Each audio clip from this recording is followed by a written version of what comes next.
अच्छा, तो हम इसमें आज इंशाल्लाह एनीमिया टॉपिक डिस्कस करेंगे। एनीमिया टॉपिक में हम डिस्कस करेंगे causes of anaemia, classification of anaemia, causes और इसके treatment, types of anaemia and it's causes. Anaemia basically है क्या? It's a condition in which body lacks enough healthy RBCs to carry adequate oxygen to the body tissue. Number one point is deficiency in the amount of haemoglobin level in the blood. ये भी process होता है इसके अंदर, anaemia के अंदर। और deficiency in the size and the number of the RBCs, ये दोनों काम इसके अंदर होते हैं। ये पिक्चर आप देख सकते हैं। इसमें देखिए नॉर्मल ब्लड में वो तो आरबीसीज इसमें बहुत कम है, इसमें हेमोग्लोबिन ज़्यादा, इसमें कम है। कॉजेज ऑफ एनीमिया, पहला कॉज इसके अंदर आता है lack of required nutrient, vitamin B12, folic acid.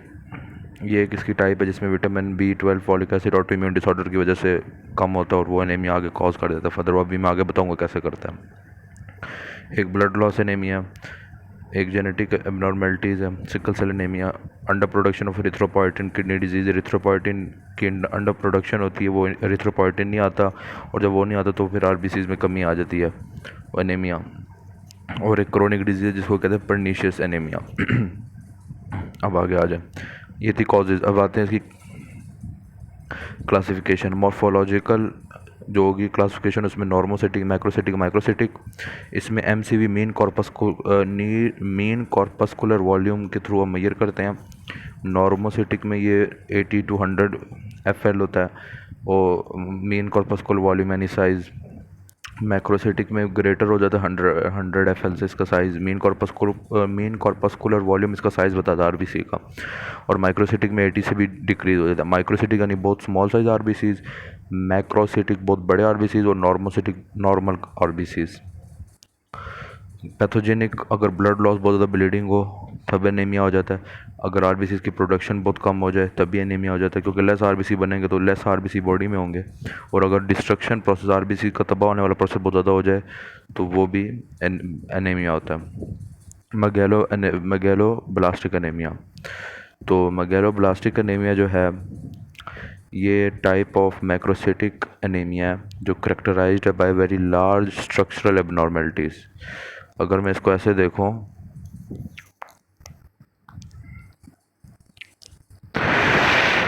मैगेलोब्लास्टिक anaemia, type of macrocytic anaemia characterized by very large structure abnormal immature RBCs. It is caused by impaired DNA synthesis due to hypovitaminosis. Hypovitaminosis यानी vitamin उसके अंदर deficient हो जाते हैं। It is classified into two types on the basis of deficiency: vitamin B12 deficiency or due to lack of folic acid deficiency. In case of megaloblastic anemia caused by vitamin B12, patient is given injection of vitamin B12. Megaloblastic anemia caused by lack of folate may be treated with oral or intravenous folic acid. ये आप picture भी देख सकते हैं megaloblastic anaemia की। इसमें इतने कम RBCs है, उसमें बहुत ज़्यादा आरबीसीज है। Pernicious anemia is autoimmune. How? Pernicious anemia autoimmune disorder की तरह किस तरह होता है वो मैं भी आपको बताने वाला हूँ। Pernicious anemia is an autoimmune condition that happens when your immune system produces antibodies that attack cells in your mucosal lining of your stomach and the nerve cells. Your immune system response affect your body's ability to absorb B12। अब आपके जो immune system है वो attack करता है cell जो आपके stomach और नर्व सेल्स की म्यूकोसा लाइनिंग होती है, जिसकी वजह से आपका इम्यून सिस्टम जो होता है वो नहीं अब्जॉर्ब कर सकता विटामिन B12 को। तो इस तरह से ये ऑटो इम्यून डिसऑर्डर है कि आपका अपना ही इम्यून सिस्टम, आप ही के सेल जो स्टमक और नर्व सेल्स के लाइनिंग पे लाई करते हैं उधर, उनके अगेंस्ट एंटीबॉडी प्रोड्यूस करने लग जाता है, जिसकी वजह से विटामिन B12 अब्जॉर्ब नहीं होता। और जब विटामिन B12 अब्जॉर्ब नहीं होता तो उससे आगे फिर आपके पास आरबीसी की प्रोडक्शन पे बहुत हाईली इफेक्ट करता है और एनीमिया कॉज हो जाता है। अब विटामिन B12 कैसे एनीमिया कॉज करता है वो अभी आपको अगली स्लाइड में बता रहा हूँ। ये देखिए, pernicious anaemia, type of megaloblastic anaemia which causes due to failure in the absorption of the vitamin B12 from the gastrointestinal tract, failure in RBC's maturation due to lack of the intrinsic factor which results in the faulty absorption of the B12. तो vitamin B12 का मैंने बताया था, वो आगे maturation वगैरह कुछ करवाता तो वो फिर नहीं हो पाती, जिसकी वजह से फिर एनीमिया कॉज हो जाता है, क्योंकि जब आरबीसी मेच्योर नहीं होंगे तो फिर वो काम किस तरह करेंगे, ठीक है। तो वो भी एक तरह से एनीमिया कॉज करे। तब ये पर्नीशियस एनीमिया, इसमें आप ये देख सकते हैं कि एंटी पेरिटल एंटीबॉडीज़ बन रही हैं। ये ए बी का मतलब एंटीबॉडीज़ है, ठीक है। ये पेरिटल सेल्स पे जाती हैं, जो पेरिटल सेल्स थे ना वो इंट्रिंसिक फैक्टर बना देता है IF, लेकिन ये एंटीबॉडीज पेरिटल सेल्स को तबाह कर देती हैं। फिर वो इंट्रिंसिक फैक्टर नहीं बनता, वो इंट्रिंसिक फैक्टर नहीं बनता तो वो फिर विटामिन B12 के साथ नहीं मिलता, और जब विटामिन B12 के साथ नहीं मिलता तो विटामिन B12 की एब्जॉर्प्शन नहीं होती, और जब विटामिन B12 की एब्जॉर्प्शन नहीं होती तो फेल हो जाता है आरबीसी मेच्योरेशन प्रोसेस, क्योंकि इंटेंसिव फैक्टर नहीं बना, और जिसकी वजह से आरबीसी जब मेच्योर नहीं होंगे तो फिर वो भी एनीमिया कॉज हो जाएगा, क्योंकि छोटे यंग आरबीसीज वो काम नहीं करते जो मेच्योर आरबीसीज करते हैं। तो इसमें आप देखें कि एंटीबॉडीज़ ने खुद ही पेरिटल सेल जो बॉडी को उनको तबाह किया, जिसकी वजह से इंट्रिंसिक फैक्टर नहीं बना, और वो इंट्रिंसिक फैक्टर नहीं बना तो जिसकी वजह से बॉडी ने अब्जॉर्ब नहीं किया विटामिन B12 को, और इसकी वजह से पर्नीशियस एनीमिया हो गया। तो अब आपको पता लग गया होगा कि ऑटोइम्यून किस तरह, ठीक है। ऊपर भी मैंने पर्नीशियस एनीमिया ही बताया, ये इधर भी मैंने बताया। ऊपर बस मैंने आपको ये बताया कि ऑटोइम्यून कैसे है, और इधर मैंने नीचे ये बताया कि ऑटोइम्यून के अंदर वो किस तरह उसने सारा इंट्रिंसिक फैक्टर वगैरह को कंट्रोल किया। आ गया था मेगालोब्लास्टिक एनीमिया। इसमें ये होता है normally parietal cells of the gastrointestinal tract secrete glycoprotein called intrinsic factor. It combines with the vitamin B12 and then intrinsic factor binds to a specific receptor on the membrane of the mucosal cells in the ileum. Vitamin B12 along with the intrinsic factor is then transported to blood through pinocytosis. Vitamin B12 helps in the RBC maturation, but lack of the intrinsic factor result in the faulty absorption of the vitamin B12. As a result, there is production of immature RBCs, which result in the death of the cell earlier than its lifespan 120 days. जब RBC mature नहीं होंगे तो ये RBCs 120 दिन से पहले ही ख़त्म हो जाएंगे, और जब 120 दिन से पहले ख़त्म हो जाएंगे तो आरबीसीज का डिस्ट्रक्शन प्रोसेस फार ग्रेटर हो जाएगा then the RBCs forming process. अब ये आ जाए हाइपोक्रोमिक माइक्रोसिटिक एनीमिया। तो इसका है कि it is a type of anaemia in which the circle hypo means less, Chrome means colour, तो लेस कलर वाले आरबीसीज होंगे क्योंकि हेमोग्लोबिन कम होगा। माइक्रोसिटिक यानी लेस साइज, छोटे साइज़ के आरबीसीज होंगे, और कलर भी उनके अंदर रेड होगा। तो इस मतलब कम्युनिटी कोड कर दिए जो पर टाइटल लिखा हुआ था। अब इसके अंदर लिखा it is a type of anaemia in which the circulating RBCs are smaller than the usual size of the RBCs, microcytic, and have decreased red color, hypochromic. Most common cause of this type is decreased iron reserves of the body, क्योंकि diet में iron नहीं आ रहा ना, या diet में iron नहीं आ रहा होता, या फिर आपकी जो गट होती है वो आपके आयरन को अब्जॉर्ब नहीं कर रही होती जो आप खा रहे होते हो। तो ये दो रीज़न हो सकती हैं। तो most common cause of this type of anaemia is decrease iron reserve of the body which may be due to decrease iron in the diet, poor absorption of the iron from the gut, acute and chronic blood loss. Blood loss बहुत ज़्यादा हो जाए तो उसमें भी iron बहुत ज़्यादा loss हो जाता है। Most common type of the anaemia in our country, ये आप देख सकते हैं माइक्रोसिटिक में। ये देखें कितने छोटे छोटे आरबीसीज हैं, जबकि नॉर्मल में आप देखिए इतने बड़े आरबीसीज हैं, ठीक है। अब इसमें सिम्टम्स में आ जाए, इसे डिजीनेस, फैटीग, पेल स्किन हो जाती है, और आयरन विटामिन सी का इंटेक आप लेते हैं। Vitamin C will help in increasing the body's ability to absorb iron, तो विटामिन सी भी आप इसमें लेंगे क्योंकि वो आयरन को अब्जॉर्ब करने में बहुत ज़्यादा एबिलिटी जो बॉडी की होती है वो उसको इंक्रीज़ करेगी। अब आ जाए blood loss aplastic anaemia. Blood loss anaemia में अगर आप देखें, ब्लड लॉस एनीमिया में ये होता है कि आफ्टर हेमरेज यानी जब ब्लड लॉस होता है, fluid of plasma is replaced with in 1 to 3 days। Fluid जो होता है ना प्लाज्मा का 1 to 3 days रिप्लेस हो जाता है क्योंकि बहुत ज़्यादा ब्लड लॉस हुआ होता है। लेकिन अगर सेकंड हेमरेज भी अकर हो जाए, मतलब अगर इफ सेकंड हेमरेज डोंट अगर, आरबीसी की कॉन्सेंट्रेशन 3 to 6 weeks में नॉर्मल आ जाती है। अब लेकिन क्रोनिक ब्लड लॉस में सेकेंड हेमरेज भी अकर हो जाती है, दूसरी दफ़ा भी ब्लड लॉस हो जाता है, उसको टाइम ही नहीं मिलता बॉडी को कि आरबीसी प्रोडक्शन को दोबारा सही से कर सके। तो क्रोनिक ब्लड लॉस में one can't absorb enough iron from the intestine to form haemoglobin as rapidly it is lost. तो इतना ज़्यादा ब्लड लॉस हो जाता है कि बॉडी उसके मुकाबले में जितना ब्लड लॉस हो उसके मुकाबले में उतना आयरन भी अब्जॉर्ब नहीं कर पाती इंटेस्टाइन से कि उसको रिप्लेस कर सके, क्योंकि 3 to 6 week में तो उसने सिर्फ एक हेमरेज को ठीक किया। अगर जो दूसरा हेमरेज भी हो जाए ब्लड लॉस तो उसको इतना टाइम नहीं मिलता कि वो आयरन को अब्जॉर्ब करके उतना कर सके जो यहाँ लिखा हुआ है। उसके रिजल्ट में ये होता है कि RBCs are smaller in size, जिसकी वजह से ये होता है, और they contain less amount of haemoglobin. ये ब्लड लॉस एनीमिया था। अब आ जाए plastic anaemia. Aplastic anaemia में आता है lack of functioning of bone marrow. Bone marrow से रिलेटेड है क्योंकि बोन मैरो में आरबीसीज मेच्योर होकर बाहर आते हैं। आरबीसीज के फॉर्मिंग का मेन एरिया वही है। तो आरबीसी काउंट डिक्रीज हो जाता है, इसकी रेडिएशन होती है, chemotherapy, chemical toxic insecticide, autoimmune disorder, lupus erythematosus, idiopathic aplastic anaemia जो उसके अनकॉज होती है, सीवियर एप्लास्टिक एनीमिया में पर्सन में die unless treated with blood transfusion, temporary increase in number of the RBC और बाय बोन मैरो। तो ये बोन मैरो में मसला आता है जिसकी वजह से आरबीसीज का काउंट कम हो जाता है। उनका साइज़ वगैरह पे फ़र्क नहीं आता, बस काउंट कम हो जाता है, ठीक है। साइज़ वगैरह का फ़र्क वो ब्लड लॉस में आ रहा है और कलर का भी, तो ये पॉइंट थोड़ा इंपॉर्टेंट है।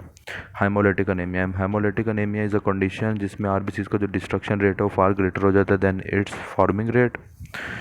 और हेमोलिटिक, हेमोलाइसिस यानी हेमो ब्लड, लाइसिस टूटना, तो ब्लड का टूटने वाला प्रोसेस बहुत ज़्यादा हो जाता है then the blood forming process is a condition that occurs when RBCs are destroyed faster than they can be replaced. This destruction occurs due to the different abnormalities of the RBCs, and when these abnormal RBCs pass through the capillaries, especially through spleen, they are ruptured. Spleen में cords of Billroth होते हैं जिसके through RBCs अगर normal size के biconcave होंगे वो squeeze होकर निकल जाएंगे। अभी मैं बताता हूँ आगे। इनहेरिडेटरी सफीरोसाइटोसिस, ये एक डिसऑर्डर है जिसके अंदर आरबीसी हमारे सफ़ियर होते हैं, जो नीचे कोने में सफेरोसाइट आरबीसी बना हुआ है। RBCs are spherical rather than being biconcave, so the cells do not have normal loose bag like membrane structure, so they don't withstand compression forces and are easily ruptured by slight compression, very slide compression. तो इसमें यह है कि जो biconcave जो ये shape है ना आरबीसी की, इसके थ्रू ना ये स्क्वीज़ कर सकता है और बाकॉर्ड्स ऑफ बिलरॉड जो स्प्लेन के अंदर होता है स्क्वीज़ करके वहाँ से गुजर जाता है। लेकिन जो ये शेप है ना सफीरोसाइट सफ़ियर वाली, इसके थ्रू ये कॉर्ड ऑफ बिलरॉड में फंस जाता है और जब फंस जाता है तो फिर वहाँ क्लॉटिंग होने लग जाती है इसकी, और जैसी क्लॉटिंग होती है इसको मैक्रोफेज आकर तबाह कर देते हैं।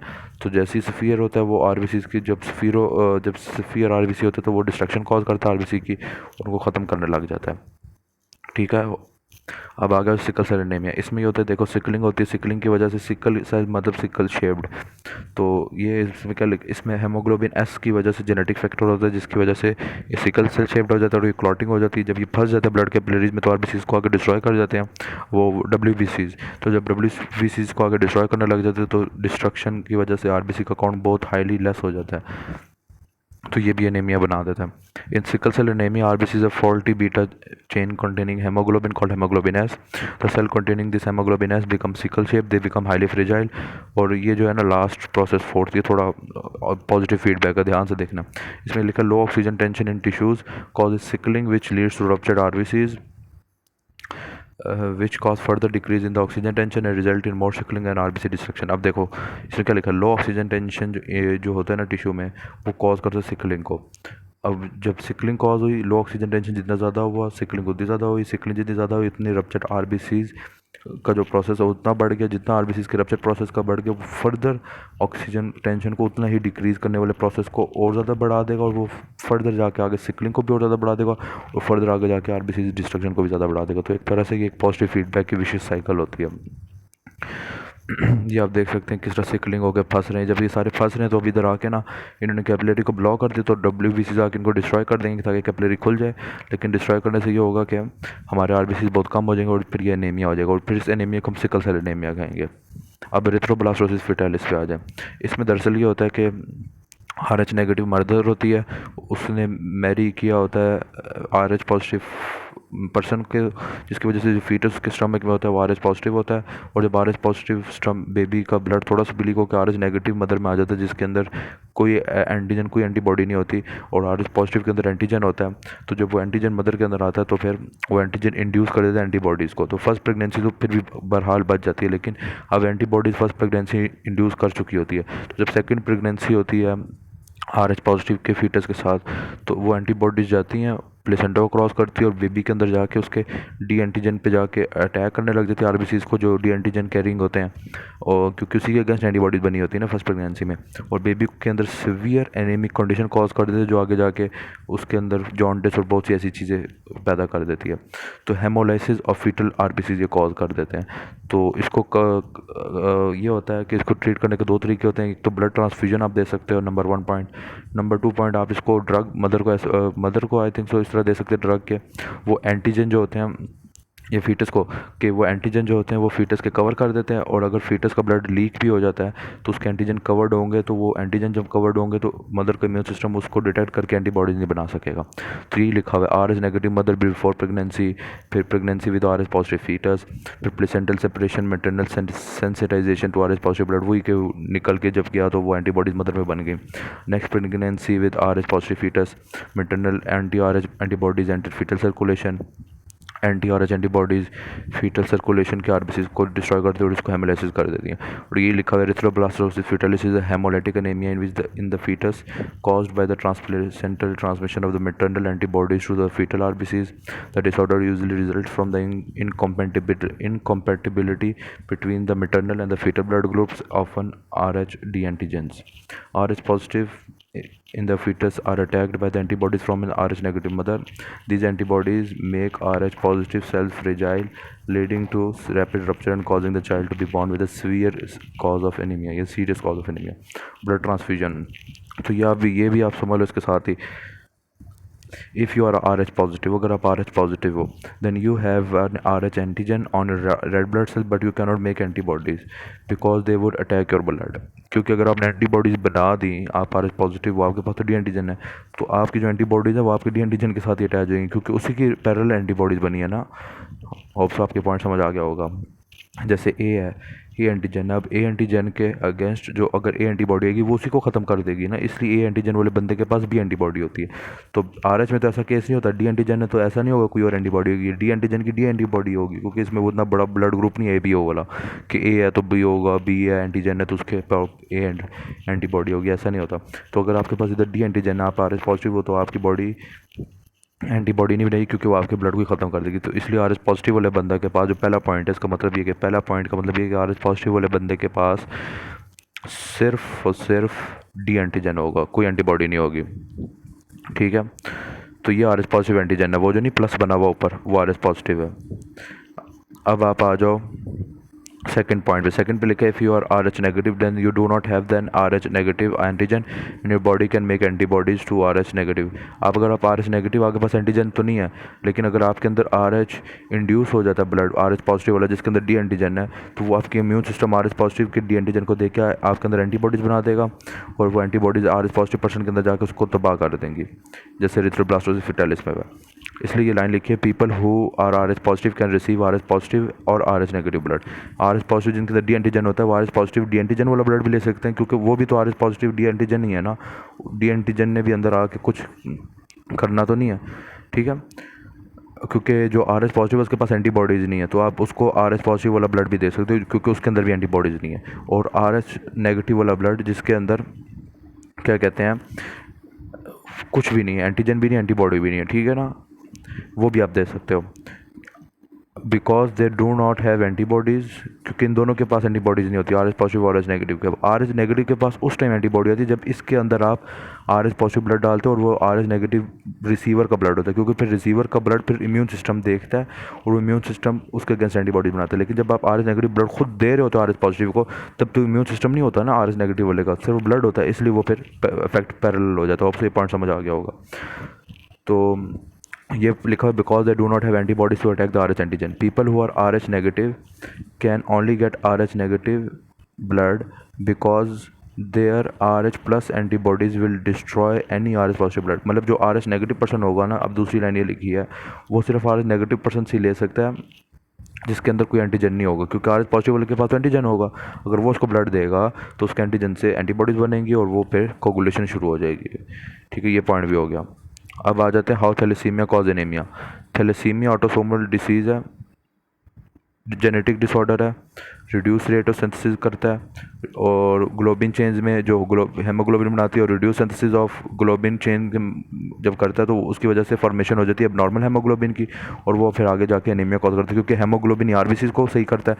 अगर हेमोग्लोबिन ख़राब हो गया तो आरबीसी ख़राब हो गया, आरबीसी ख़राब हो गया तो एनीमिया कॉज हो जाएगी, क्योंकि ख़राब आरबीसी को डब्ल्यूबीसी ख़त्म कर देते हैं। ये आप देख सकते हैं थैलेसीमिया वाले में, ये देखें ब्लड का किस तरह आरबीसीज ख़राब हो गए, एबनॉर्मल आरबीसीज हो गए, क्यों? क्योंकि इनके अंदर एबनॉर्मल हेमोग्लोबिन आ गया।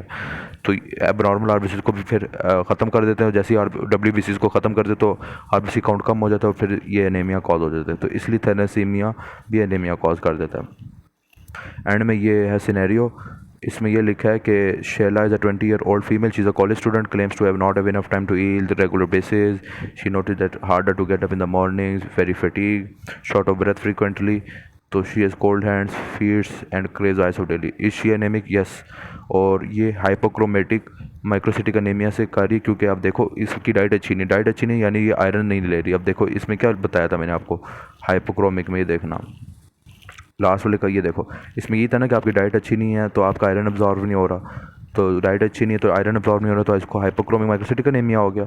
और अगर खाना सही नहीं खा रही तो उसको इम्यून सिस्टम अच्छा नहीं, तो उसका गट जो है वो अब्जॉर्प्शन भी नहीं कर रही होगी आयरन की, ये भी हो सकता है। तो इसलिए इसको हाइपोक्रोमेटिक माइक्रोसिटिक एनीमिया भी कह सकते हैं, और इसको मेगैलोब्लास्टिक एनीमिया भी कह सकते हैं, क्योंकि खाना सही नहीं तो खाने में शायद विटामिन B12 भी इसको सही ना आ रहा हो। लेकिन मेगैलोब्लास्टिक वाला सही से नहीं कह सकते, क्योंकि एक तरह से ऑटो इम्यून है, मेगैलोब्लास्टिक परनीशियस ये एक तरह से एक ही है एनीमिया, तो एक तरह से ऑटो इम्यून है। लेकिन अगर अगर वो विटामिन B12 सही से ना ले रही हो तो तब पिर्नीशियस एनीमिया भी हो जाता है, जिसको मेगैलोब्लास्टिक एनीमिया भी कहते हैं। लेकिन अगर ऑटो इम्यून डिसऑर्डर, अगर ऑटो इम्यून सेल्स ख़त्म कर दे पेरिटल सेल्स को, जिसके थ्रू विटामिन B12 की अब्जॉर्प्शन हो रही थी, फिर भी परनीशियस एनीमिया हो जाता है। और अगर आप खाने में विटामिन B12 ना लो तो अब्जॉर्प्शन वाली बात तो ख़त्म पे, आपने खाने में नहीं लिया तो फिर विटामिन B12 जब आपको खाने में नहीं मिला तो फिर उसकी वजह से परनीशियस एनीमिया भी हो जाता है, क्योंकि विटामिन B12 से मेच्योरेशन होती है, और जब विटामिन B12 नहीं होगा तो मेच्योरेशन नहीं होगी, मेच्योरेशन नहीं होगी तो यंग RBCs ख़त्म हो जाएंगे WBCs के थ्रू। और जब WBCs के थ्रू या मतलब कि यंग RBCs ना 120 डेज से पहले ही ख़त्म हो जाएंगे, तो RBCs का जो डिस्ट्रक्शन रेट जो होगा ना वो ग्रेटर हो जाएगा then the RBCs forming rate. तो ये इसका दो आंसर हो सकते हैं, मेगैलोब्लास्टिक या परनीशियस एनीमिया के, क्योंकि उसके खाने में अगर विटामिन B12 की कमी हो, और अगर उसमें आयरन की कमी हो तो हाइपोक्रोमिक माइक्रोसिटिक एनीमिया भी हो सकता है। तो इसके दो आंसर हो सकते हैं, और पहले वाले का है एशियल एनेमिक। तो इधर मैंने एनीमिया वाले टॉपिक को फुल कवर कर दिया, होप्स आपको समझ आ गई होगी। जज़ाकुमुल्लाहु खैर।